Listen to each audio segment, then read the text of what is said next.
Dear students, we start today's lecture, and this lecture's topic is diagnostics and treatment of bronchiectasis.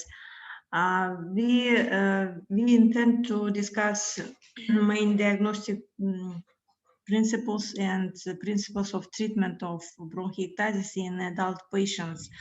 First of all, we have to remind ourselves what is bronchiectasis. This is an irreversible and abnormal dilation of the bronchial tree, and typically it is usually caused by chronic pulmonary infections, obstructive pulmonary diseases, for example, COPD, or disorders of secretion clearance and mucus plugging. Typically, patients with chronic cough productive or copious mucopurulent sputum. About history of discovering of bronchiectasis, this disease was first described by distinguished Dr. Laennec in the 19th century and later detailed by Sir William Osler in the late 1800s. Bronchiectasis, since that period, bronchiectasis was investigated and subsequently defined by Dr. Reid in 1950. And Dr. Reid characterized bronchiectasis as a cylindrical, cystic, or varicose in nature. Current time we stratify different etiological factors of bronchiectasis by infectious, pulmonary infectious, especially severe or chronic infections, and also we highlight disorders of secretion, clearance, or mucus plugging. Also, we speak about bronchial narrowing or other forms of obstruction. Patients with bronchiectasis, they often have comorbidities, COPD, aspiration can be tumors or maybe congenital disorders, alpha-1 antitrypsin deficiency. Do not forget about immune compromised patients with different immune deficiency conditions, and also chronic inflammatory diseases. About formation of development of bronchiectasis, we know that bronchiectasis usually is a result of an infection or other condition that injures the influence the walls of bronchial tree of airway tree or prevents all the airways from clearing mucus. We notice in bronchiectasis, airways slowly lose their ability to clear out mucus, and we remember about changes of physical characteristics of mucus. And we know that bronchiectasis, this is bronchiectatic disease, this is chronic disease, and with patients with bronchiectasis, they have periods of exacerbations and periods with remissions, and each infection causes more damage to airways, and over time the airways lose their ability to move air in and out, and this can prevent enough oxygen from reaching vital organs. In patients with bronchiectasis, we can observe irreversible process pathological remodeling of bronchial tree. And we must be aware about typical complications, outcomes of bronchiectasis. Bronchiectasis can lead to serious health problems such as respiratory failure, atelectasis, and heart failure. And here I would like to present you a photo from from autopsy investigation. At left photo we can see bronchiectasis, and right photo This is photo of a section of a lung specimen. This is sagittal view, and we can see markedly distended peripheral bronchi in the lower zone. And this is a typical gross appearance of bronchiectasis. When we check patients, we we try to gather carefully information about patients' complaints and patients' anamnesis morbi and anamnesis vitae. And the classical manifestation of patients with bronchiectasis, this is cough syndrome. Cough syndrome has typical properties unlike other respiratory diseases. Patients with bronchiectasis, they complain to mucopurulent cough, productive cough with daily mucopurulent sputum production, and often lasting months to years. This is chronic disease, chronic condition. It should be noted that volume of sputum is usually much volume of sputum. Some patients they complain to 50 milliliter or 100 or up to 300 milliliter of sputum per day, and blood-streaking sputum or hemoptysis. Hemoptysis, this is also frequent symptom. It can be as a result from airway damage associated with acute infection. And most of patients, they tell the history of anamnesis morbi of patients with bronchiectasis is characterized by long-term using of different groups of antibiotics for several years.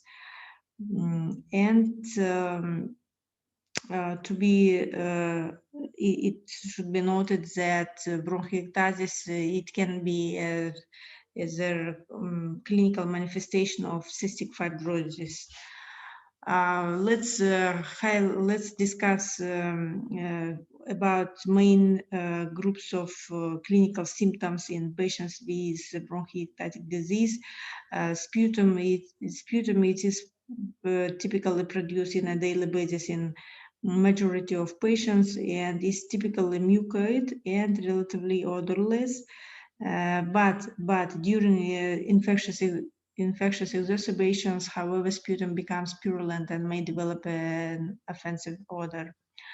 How about the volume of sputum? Daily sputum amount is variable from 10 milliliter up to 150 and sometimes up to 200 or 300 milliliters per day. Chronic productive cough. Chronic productive cough. This is very frequent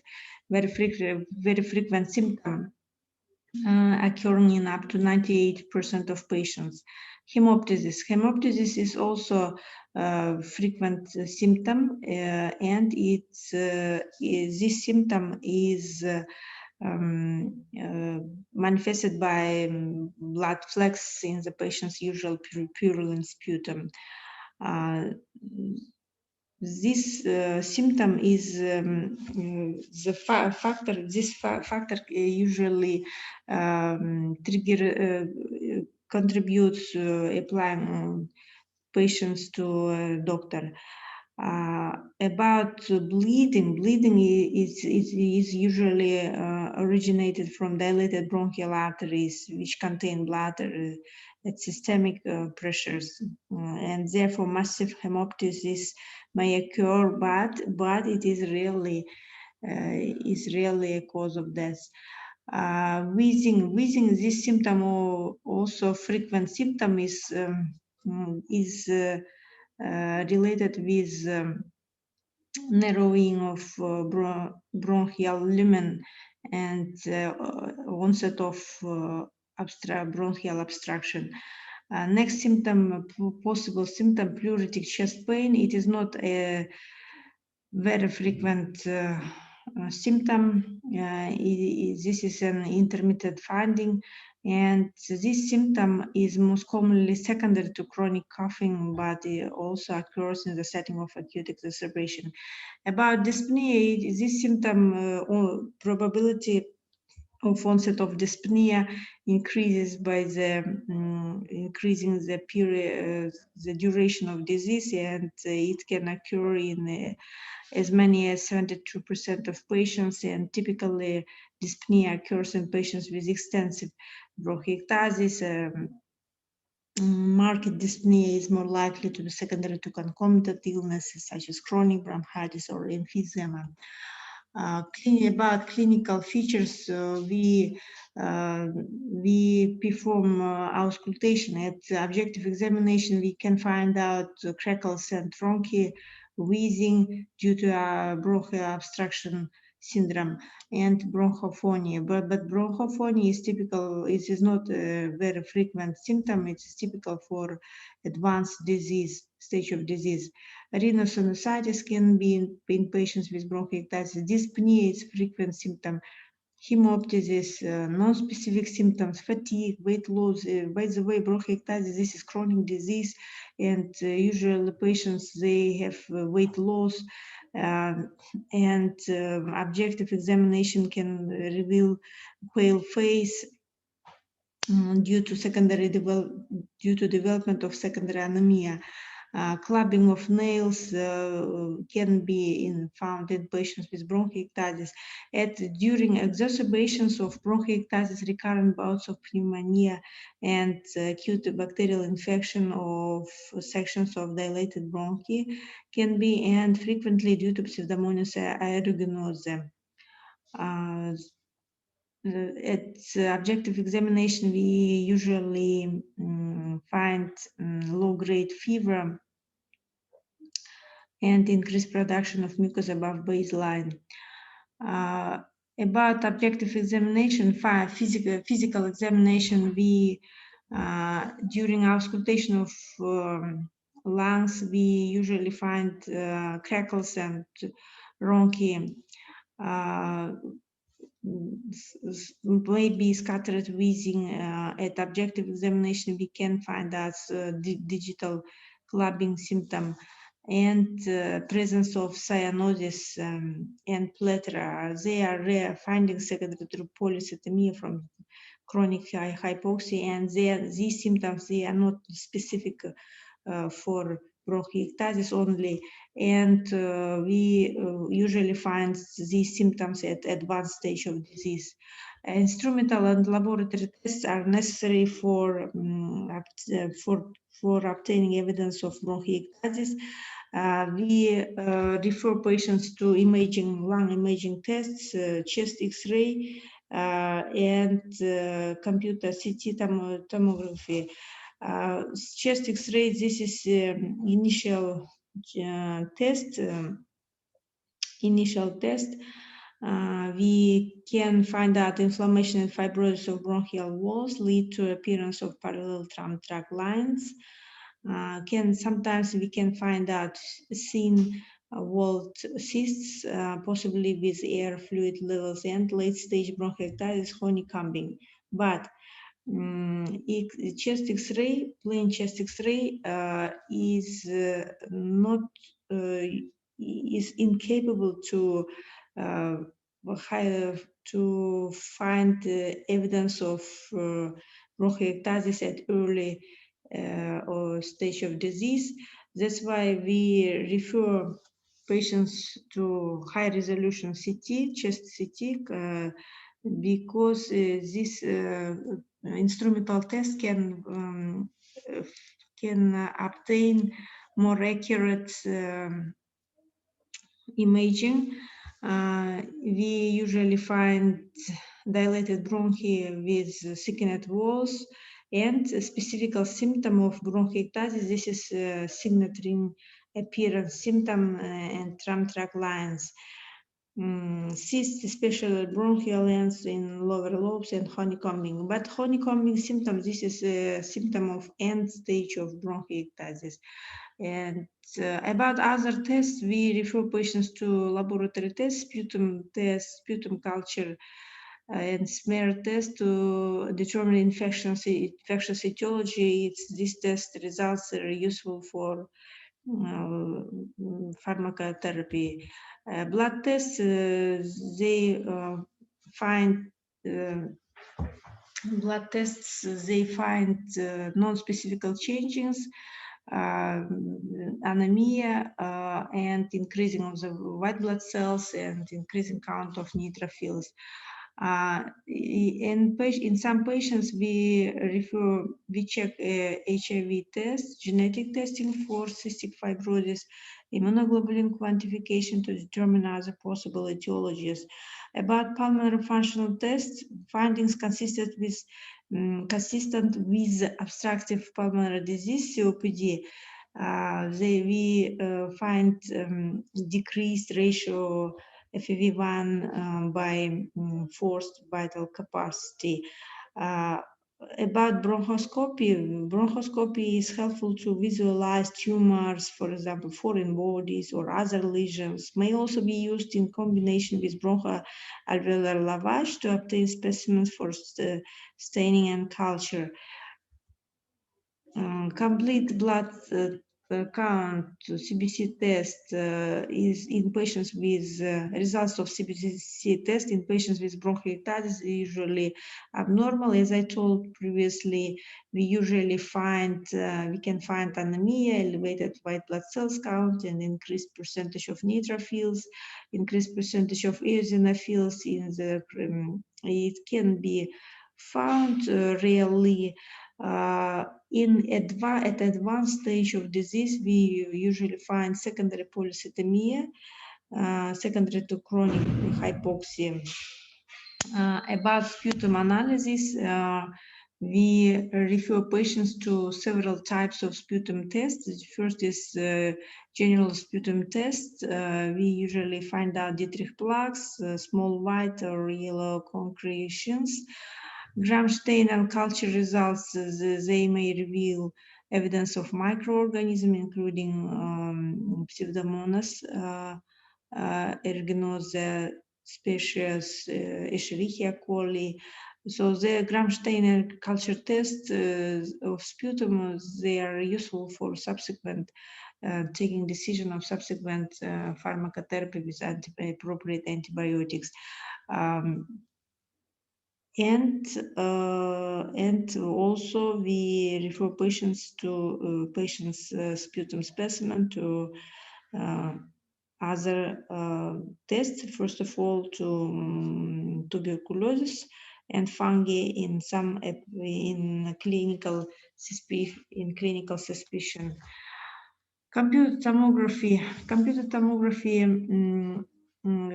High resolution computer tomography. It has several benefits, clinical benefits. First of all, this is non-invasive test. Second advantage, avoidance of possible allergic reactions to contrast media and information regarding other pulmonary processes.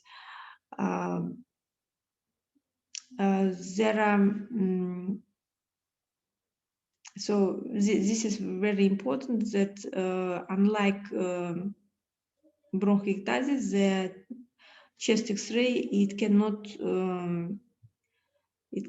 rule out bronchiectasis. That's why for confirming bronchiectasis, we must refer patient to computer tomography CT. And here I would like to show you clinical cases. This is the result of CT scan of chest. This is axial section. And what can we see here? There are multiple dilated bronchiectasis. For example, here, left and right. This is bilateral bronchiectasis in both lungs with typical signet ring appearance. This is signet ring appearance. What does mean signet ring appearance? We know that bronchi is accompanied by pulmonary arteriole. And in patients with bronchiectasis, we compare the we compare the diameter of both bronchial diameter lumen and pulmonary arterial. And in patients with bronchiectasis, the pulmonary artery diameter is smaller than the corresponding bronchus. And also we can see trunk tract line opacities. This is CT imaging. We apply to statistical data, and according to clinical investigations, CT of lung sensitivity and specificity reported are 84 up to 97% sensitivity, and specificity 82 up to 99%. That's why we can trust the results of computer tomography test. At this slide, we can see classification of morphological classification of bronchiectasis. There are several groups of bronchiectasis: cylindrical or tubular bronchiectasis. Cylindrical, you can see at this picture, cylindrical bronchiectasis. Also, we know about varicose bronchiectasis. Look at this bronchiectasis. This is very varicose shape of bronchiectasis, and also saccular or cystic bronchiectasis. They are characterized by progressive dilation of the airways, which form grape-like clusters. And at the right photo, you can see different appropriate types of bronchiectasis. This photo of CT of patients with cylindrical bronchiectasis. In the middle photo of patient with varicose-like bronchiectasis, and at the right side, these are cystic bronchiectasis.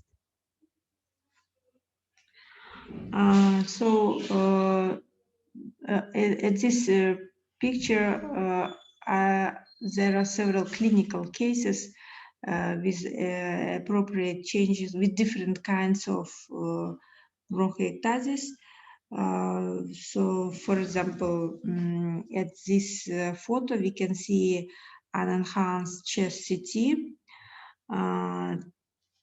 And at the lower right lung, we can see bronchiectasis with bronchial wall thickening. At the right upper photo, this is a patient with CT scan of patient with bronchiectasis. There is positive sign, cylindrical bronchiectasis with signet ring appearance. And at the right lower photo, varicose bronchiectasis with alternating areas of bronchial dilation. You can see here. And this is other clinical case, cylindrical left photo, chest CT of patient with cylindrical bronchiectasis, and the positive signet ring symptom is positive. And at the right photo, this is patient with cystic or saccular bronchiectasis, but this is chest X-ray. What can we see at this chest X-ray? We can see, first of all, deformation of chest. We can see significantly flattened hemidiaphragm and widened intercostal angles, both sides, at right and left side. There are there is evidence of emphysema as horizontal reposition and widened intercostal spaces. And cystic, this patient, the female patient with cystic or saccular bronchiectasis. She has ulceration with bronchial neovascularization and ballooned appearance that may have air fluid level. So this patient's diagnosis, this is cystic and cylindrical bronchiectasis of the right lower lobe here on a posterior anterior chest radiogram. Also, but for final diagnosis, the chest CT is useful. Pulmonary function tests, they are useful in diagnosis of patients with bronchiectasis. Pulmonary function tests may be normal or abnormal and may reflect underlying comorbidities as well as providing information regarding predisposing conditions. What is the indication for pulmonary function test? First of all, we use this, we refer patient to pulmonary function test in order to obtain, in order to assess functional assessment of patients. We perform functional assessment of patients. We would like to evaluate the volumes, vital capacity, forced expiration velocity, etc. Second, second indication for pulmonary function test, we would like to differentiate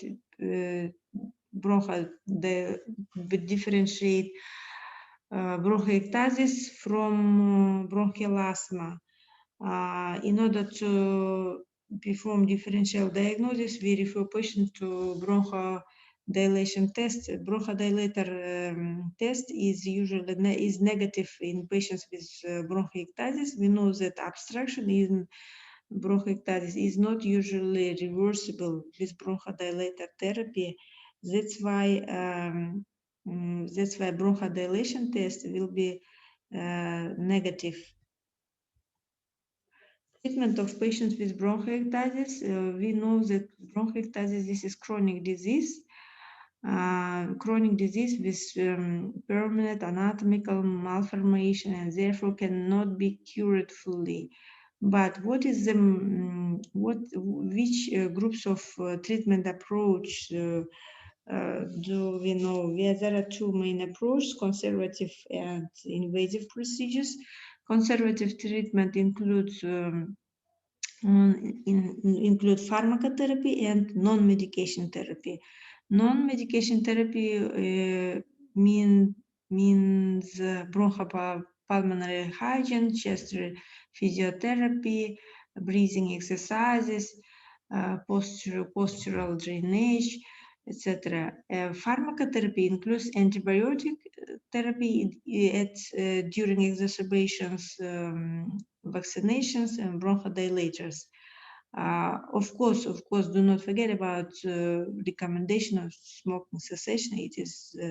It must be recommended to all patients with bronchiectasis. Invasive procedures include surgical resection of bronchoectatic lung or lobectomy. We refer patients with bronchiectasis to surgical treatment in some cases. First indication, pulmonary hemorrhage.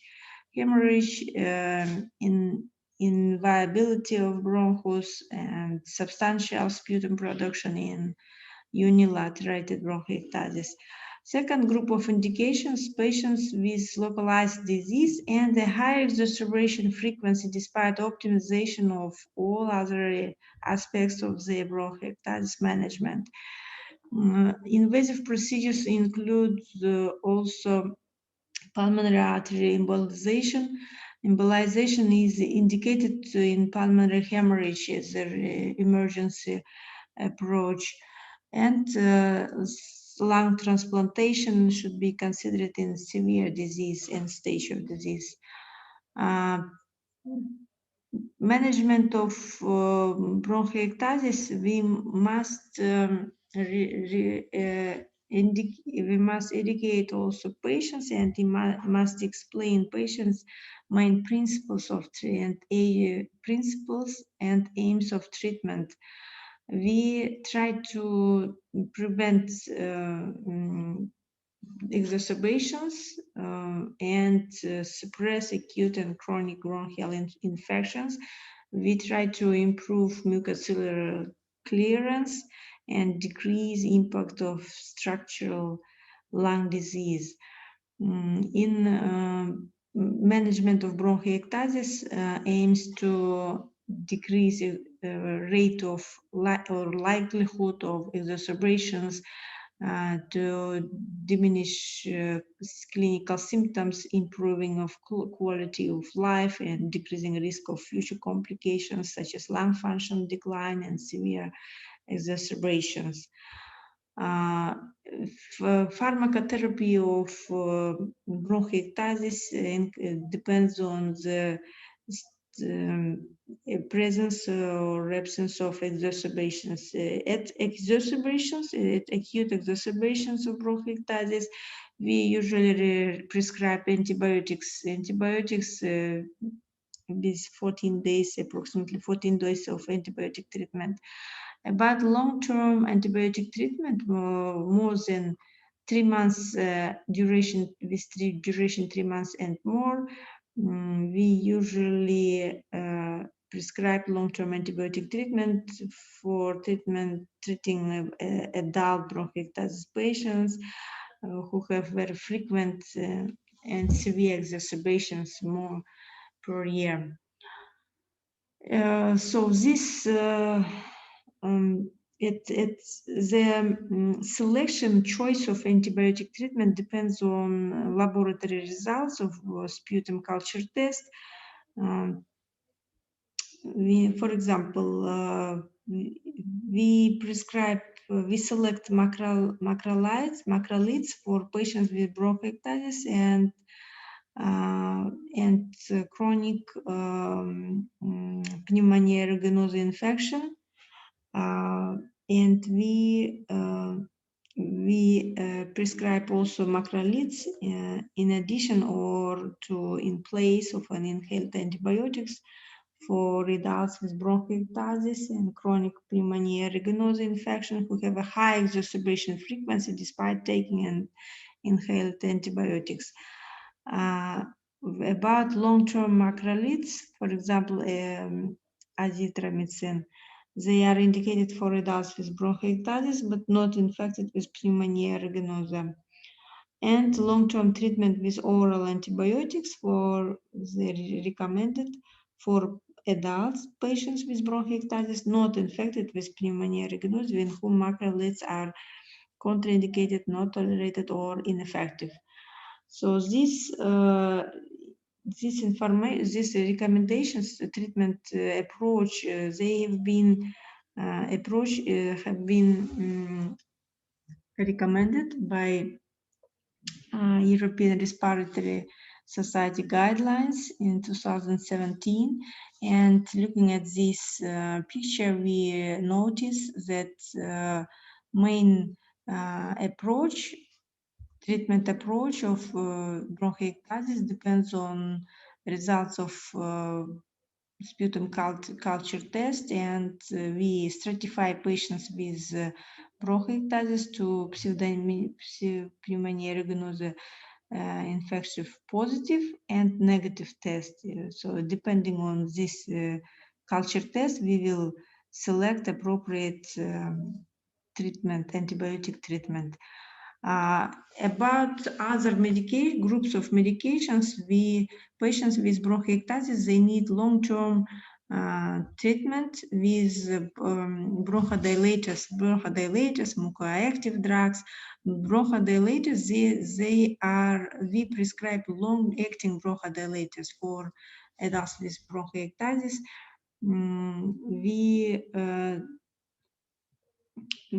We notice that long-term bronchodilators treatment not routinely recommended for adult patients with bronchiectasis, And long-term bronchodilator treatment is indicated for patients with specific groups of patients. First, patients with significant breathlessness or on an individual basis. We recommend these drugs for patients with using bronchodilators before physiotherapy, including inhaled mucoactive drugs, as well as before inhaled antibiotics, in order to increase tolerability and optimize pulmonary deposition in diseased areas of the lungs. And next, we notice that the diagnosis of bronchiectasis should not affect the use of long-acting bronchodilators in patients with comorbid asthma or COPD. It is very frequent clinical situation, comorbidities. Most of patients have several comorbidities, for example, COPD plus bronchiectasis or asthma plus bronchiectasis. That's why do not forget about this.